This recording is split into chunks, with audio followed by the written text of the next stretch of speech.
महिला डॉक्टर आणि परिचारिकांना रुग्णालयात घुसून मारहाण केल्याप्रकरणी शिवसेना नगरसेवक रमेश म्हात्रेंना अटक करण्यात आलेली आहे।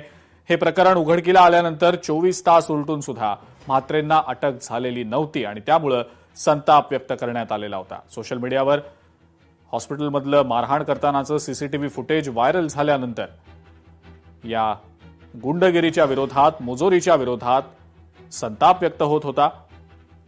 3 जणांना पोलिसांनी अटक तर केलेली होती। विष्णुनगर पोलिसांनी ही कारवाई केलेली होती। मात्र नगरसेवक रमेश म्हात्रेंना अटक होणार का असा सवाल उपस्थित होत होता आणि अखेर आज विष्णुनगर पोलिसांनी रमेश म्हात्रेंना अटक केलेली आहे।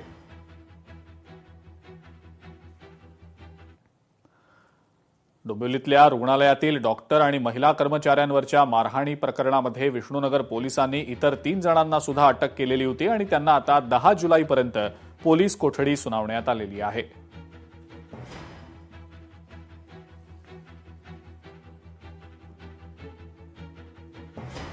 तीन आरोपींना आज रोजी कल्याण कोर्टात हजर करण्यात आलं। त्यांची दिनांक 10 जुलैपर्यंत पोलीस कस्टडी भेटलेली आहे आणि याच्याबद्दल आम्ही अधिक पुढील तपास करत आहोत। 3 आरोपींना आज रोजी कल्याण कोर्टात हजर करण्यात आलं। त्यांची दिनांक 10 जुलैपर्यंत पोलीस कस्टडी भेटलेली आहे आणि याच्याबद्दल आम्ही अधिक पुढील तपास करत आहोत।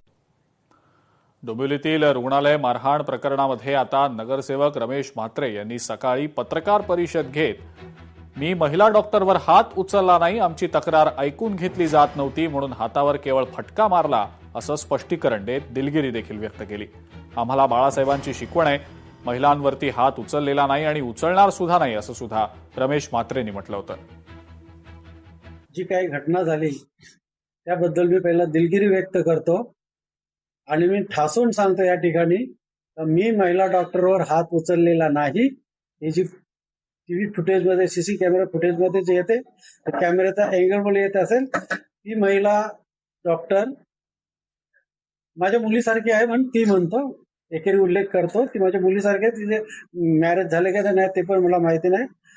सतत कानाला बोलत होते, आमची रिक्वेस्ट ऐकत नव्हती आणि त्यामुळे मी तुझा फोन ठेव बाजूला, आमची कंप्लेंट आधी घे, काय तर आमची तक्रार घे, ऐकून घे, एवढंच तिला बोललो। लोकशाही मराठी ऐका, पहा, जागरूक रहा।